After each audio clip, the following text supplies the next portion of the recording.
اعوذ باللہ من الشیطان الرجیم بسم اللہ الرحمن الرحیم الصلاۃ والسلام علیکہ یا رسول اللہ صلی اللہ علیہ وآلہ وسلم السلام علیکم ورحمۃ اللہ وبرکاتہ۔ جب حضور پاک صلی اللہ علیہ وسلم مدینہ شریف کی طرف جنگ بدر سے روانہ ہوئے تھے تو وادی صفرا کے قریب پہنچنے پر غنیمت کے مال کو تقسیم کرنے کا حکم اللہ تعالیٰ کی طرف سے نازل ہوا۔ چنانچہ آپ صلی اللہ علیہ وسلم نے خمس جو کہ 20% تھا وہ نکال کر باقی مال غنیمت غازیوں میں تقسیم کیا۔ پھر جب وادی صفرا پہنچے تو وہاں پر اسلام کے دشمن نضر بن حارث کو قتل کرنے کا حکم دیا گیا اور حضرت علی رضی اللہ عنہ نے اس کی گردن اڑائی۔ اس کے بعد ارک الزبیہ کے علاقے میں پہنچے تو عقبہ بن ابی معیط کو قتل کرنے کا حکم دیا گیا اور کہا جاتا ہے کہ اس کو حضرت علی رضی اللہ عنہ نے یا پھر حضرت عاصم بن ثابت انصاری رضی اللہ عنہ میں سے کسی ایک نے قتل کیا۔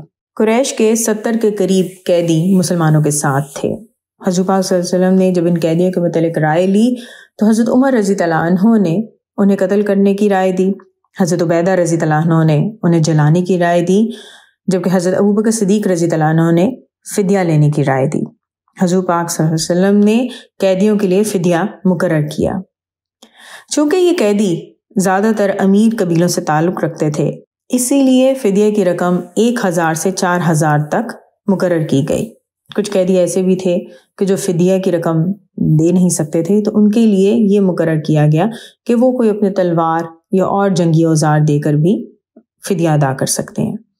جو پڑھے لکھے قیدی تھے ان کے لیے یہ رکھا گیا کہ ہر قیدی 10 مسلمانوں کو تعلیم دے گا، پڑھنا لکھنا سکھائے گا تو پھر اس کو آزاد کر دیا جائے گا۔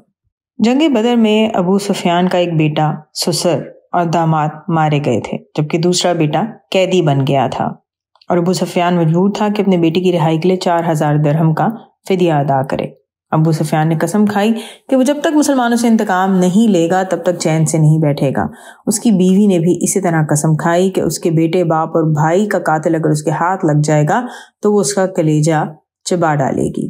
مکہ کے کفار یہ بات کہتے تھے کہ ہم فدیہ نہیں دیں گے، اگر ہم نے فدیہ دیا تو مسلمانوں کے ہاتھ بہت بڑی رقم آ جائے گی جس سے وہ اسلام کی ترقی کے لیے مزید کام کریں گے۔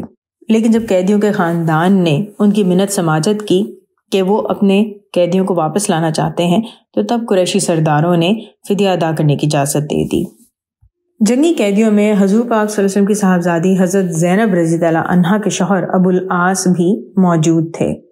حضرت زینب رضی اللہ عنہا نے اپنے شوہر کی آزادی کے لیے 3000 دینار بھیجے، باقی جو 1000 کم تھا اس کی جگہ انہوں نے وہ ہار بھیجا جو کہ حضرت خدیجہ رضی اللہ عنہا نے ان کو ان کی شادی پہ دیا تھا۔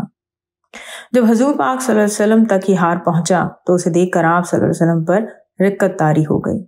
آپ صلی اللہ علیہ وسلم نے صحابہ کرام رضی اللہ عنہ سے اجازت چاہی کہ ابو العاص کو بلا فدیہ چھوڑ دیا جائے، لیکن اس شرط پر ابو العاص کو رہا کیا گیا کہ وہ مکہ پہنچتے ہی حضرت زینب رضی اللہ عنہا کو طلاق دے کر مدینہ شریف بھیج دے گا تاکہ حضرت زینب رضی اللہ عنہا دوسرے مسلمانوں کے ساتھ زندگی بسر کر سکیں، اور ابو العاص ابھی تک ایک مشرک تھا۔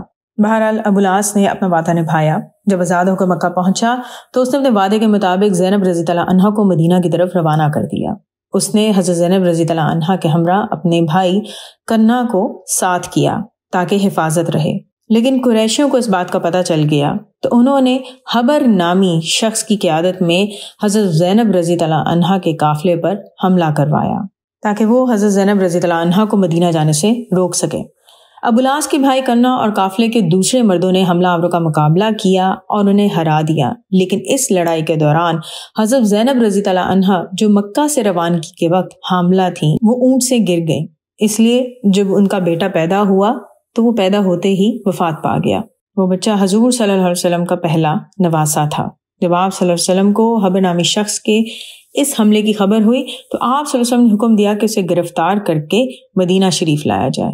جب حبر کو مدینہ شریف قید کر کے لایا گیا تو بہت سے لوگوں نے مشورہ دیا کہ اس کو جلا دیا جائے، لیکن رسول پاک صلی اللہ علیہ وسلم نے کہا کہ ہرگز نہیں، یہ صرف اللہ کا حق ہے کہ جو آگ اور انسانی جان کا مالک ہے، اور صرف وہی کسی کو آگ میں جلا سکتا ہے۔